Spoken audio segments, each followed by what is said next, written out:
Pernahkah kamu bertanya-tanya bagaimana sebuah perusahaan bisa menghubungkan semua prosesnya secara otomatis dari pemasok hingga pelanggan? Itulah kekuatan sistem integrasi vertikal dan horizontal dalam industri 4.0. Di video ini, kita akan membahas bagaimana teknologi ini bekerja dan mengapa perusahaan besar berlomba-lomba menerapkannya. Simak sampai akhir. Lean Management. Lean Management merupakan suatu pendekatan di mana dia fokusnya adalah peningkatan efisiensi pada operasional, yang di mana dia mengidentifikasi serta mengurangi pemborosan pada proses bisnis. Nah, Lean Management ini sebenarnya sudah diterapkan di industri manufaktur seperti sistem produksi Toyota. Namun saat ini sudah mulai diterapkan juga ke sektor lain seperti layanan, kesehatan, hingga teknologi informasi. Ada 7 jenis pemborosan yang umum diidentifikasi dalam Lean Management, yaitu mulai dari overproduction, waiting, transport, extra processing, inventory, motion, hingga defects. Implementasi Lean Management butuh komitmen seluruh organisasi, dari manajemen hingga karyawan. Pelatihan dan pengembangan keterampilan penting agar semua tim memahami dan menerapkan prinsip Lean dalam pekerjaan sehari-hari.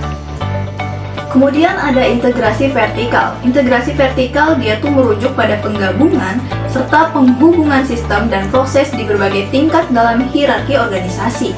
Mulai dari tingkat manajemen hingga tingkat operasional. Ini mencakup integrasi antara sistem yang mengelola proses produksi, pengendalian mesin, hingga pengumpulan data. Dalam sebuah pabrik, integrasi vertikal dapat terjadi ketika sistem ERP terhubung dengan MES dan PLC, sehingga manajer dapat memantau dan mengendalikan proses produksi secara langsung dari sistem manajemen. Next ada integrasi horizontal. Integrasi horizontal dia melibatkan penggabungan dan penghubungan sistem di proses yang dimana seluruh rantai nilai dari pemasok hingga langganan.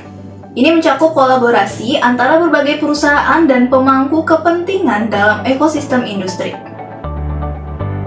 Contohnya, ketika sebuah perusahaan manufaktur yang ingin bekerja sama dengan pemasok dan distributor untuk mengoptimalkan rantai pasokan mereka, berbagi data tentang permintaan dan persediaan untuk meningkatkan efisiensi dan mengurangi biaya.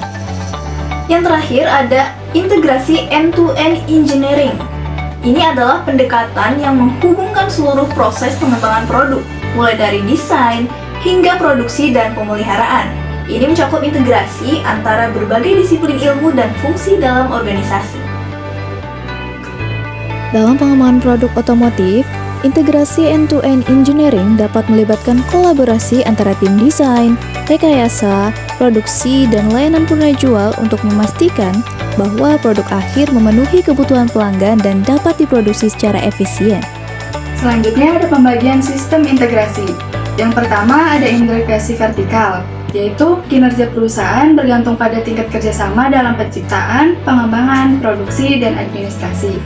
Di dalam integrasi vertikal terbagi menjadi 2 sistem, yaitu sistem sosioteknis yang mencakup teknologi, organisasi, dan operasi manusia sebagai elemen utama untuk mendukung pelaksanaan kegiatan sesuai jadwal. Yang kedua, ada modul penciptaan nilai.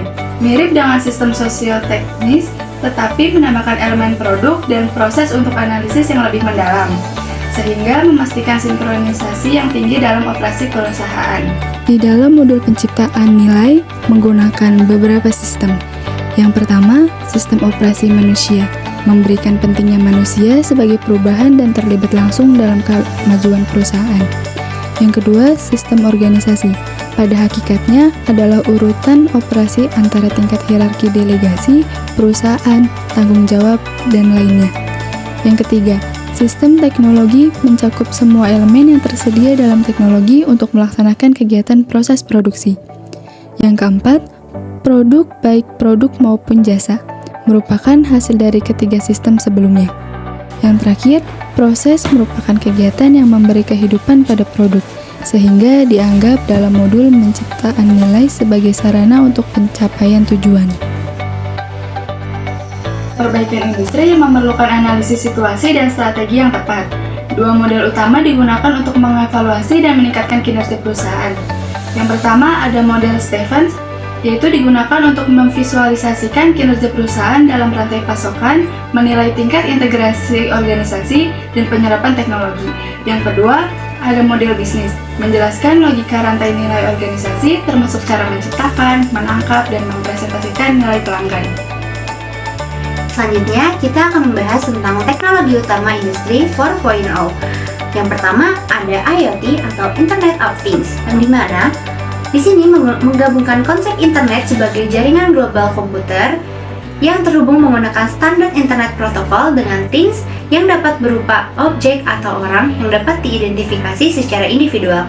Nah, IoT ini bisa digunakan dalam berbagai bidang seperti transportasi, perawatan, kesehatan, dan utilitas, dan memungkinkan pertukaran informasi di dalam jaringan melalui things to things, things to human, dan human to human. Berbeda dengan IoT pengguna, Industrial Internet of Things menghubungkan produk industri seperti komponen dan mesin ke internet. IoT meningkatkan efisiensi produksi dengan menghubungkan data penginderaan yang dikumpulkan di pabrik dengan platform IoT dan menganalisis big data, serta meningkatkan nilai dengan pemantauan, analisis, dan pengoptimalan tambahan. Yang kedua ada cloud computing atau komputasi awan.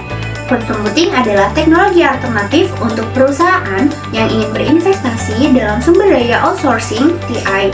Sisi untuk usaha kecil dan menengah dicirikan sebagai pengumpulan sumber daya dengan elastisitas cepat, layanan terukur, layanan mandiri sesuai permintaan, dan akses jaringan luar. Ada 4 jenis akses cloud, yaitu public, private, hibrida, dan komunitas. Semua jenis akses ini diperlakukan sebagai layanan di cloud computing. Layanan ini mendefinisikan sistem berlapis atau model layanan yang terstruktur untuk cloud computing.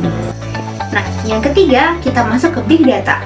Big data di sini menawarkan peluang untuk mengubah paradigma manufaktur yang saat ini ke manufaktur cerdas, membantu produsen dalam pengambilan keputusan yang lebih rasional, terinformasi, dan responsif. Yang keempat, ada simulasi. Simulasi komputer adalah alat penting untuk memahami dinamika sistem bisnis dalam implementasi manufaktur digital. Nah, teknologi ini membantu menangani kompleksitas sistem dan masalah yang tidak pasti yang tidak dapat diselesaikan dengan model matematika biasa. Pemodelan simulasi membantu mengurangi biaya, mengurangi siklus pengembangan, dan meningkatkan kualitas produk. Produsen menggunakan pemodelan dan simulasi untuk menganalisis operasi dan mendukung pengambilan keputusan. Teknologi simulasi telah terbukti efektif dalam mengatasi beberapa masalah dunia nyata di sektor manufaktur. Matris dan kawan-kawan memaparkan penelitian mereka dengan fokus pada metode dan alat simulasi. Simulasi didefinisikan sebagai tiruan operasi, sistem, atau proses dunia nyata yang menggunakan sejarah buatan dan pengamatan untuk menarik kesimpulan tentang fitur operasional sistem nyata. Yang kelima, kita masuk ke realitas tertambah atau augmented reality. Perangkat lunak sistem AR dapat dipilih berdasarkan pertimbangan lingkungan yang jelas berbeda di antara mereka. Misalnya, pada lingkungan militer, penggunaan yang tepat adalah konektivitas 0 untuk memastikan CS. Berbeda dari lingkungan komersial yang memerlukan penyediaan konektivitas bantuan jarak jauh. Nah, menurut Fraga Lamas et al., elemen-elemen ini itu meliputi yang pertama ada elemen penangkap gambar seperti kamera web. Yang kedua ada tampilan, di sini untuk memproyeksikan informasi virtual pada gambar yang diperoleh oleh elemen penangkap gambar. Yang ketiga ada unit pemrosesan, yaitu untuk menghasilkan informasi virtual yang akan diproyeksikan. Dan yang terakhir ada elemen pengaktif, yaitu untuk memicu tampilan informasi virtual seperti sensor, penanda QR, posisi GPS, dan gambar. Yang keenam adalah manufaktur aditif. Proses additive manufacturing atau AAM diklasifikasikan ke dalam 7 kategori menurut Standar International Organization for Standardization atau American Society for Testing and Materials. AAM adalah proses pembuatan objek 3D berdasarkan pengendapan material lapis demi lapis atau tetes demi tetes di bawah sistem yang dikendalikan komputer. Manfaat potensial AM meliputi yang pertama, komponen yang diproduksi langsung dari berkas data CAD dengan pemrosesan tambahan minimal atau tanpa pemrosesan tambahan. Yang kedua, kustomisasi yang lebih besar tanpa perkakas tambahan atau biaya produksi. Yang ketiga, pembuatan geometri kompleks yang sulit dicapai dengan proses konvensional. Yang keempat, pembuatan komponen berongga yang lebih ringan atau struktur kisi. Yang kelima, pemanfaatan material yang maksimal untuk pendekatan tanpa limbah. Yang keenam, jejak operasional yang lebih kecil untuk memproduksi berbagai macam komponen. Dan yang terakhir ada manufaktur sesuai permintaan dan skalabilitas yang sangat baik. Yang ketujuh ada robot otonom. Paradigma manufaktur sedang berubah dari produksi massal ke produksi yang disesuaikan, memerlukan teknologi otomasi yang dapat dikonfigurasi ulang seperti robot. Tren ini mendorong adaptasi produksi untuk variasi produk yang lebih luas. Dengan robot AI ini yang adaptif dan fleksibel memfasilitasi perbuatan berbagai produk, menurunkan biaya produksi, dan selain itu robot dapat dilihat sebagai salah satu bentuk AI. Dan yang terakhir ada keamanan cyber. Keamanan industrial control system sangat sensitif terhadap waktu, sehingga respon insiden terjadi secara otomatis. Software defined networks dan network key function virtualization dapat memfasilitasi respon kejadian otomatis untuk serangan industri. Respon kejadian di ACS dapat dicapai dengan menggunakan arsitektur private cloud yang hemat biaya.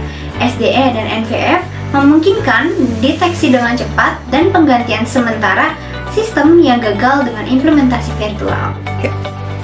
Selanjutnya, kita masuk ke pembahasan pabrik cerdas 4.0 atau Smart Factory. Komponen-komponen dalam sistem produksi terdesentralisasi sangat terkait erat, menghubungkan orang, mesin, dan sumber daya melalui jaringan sosial.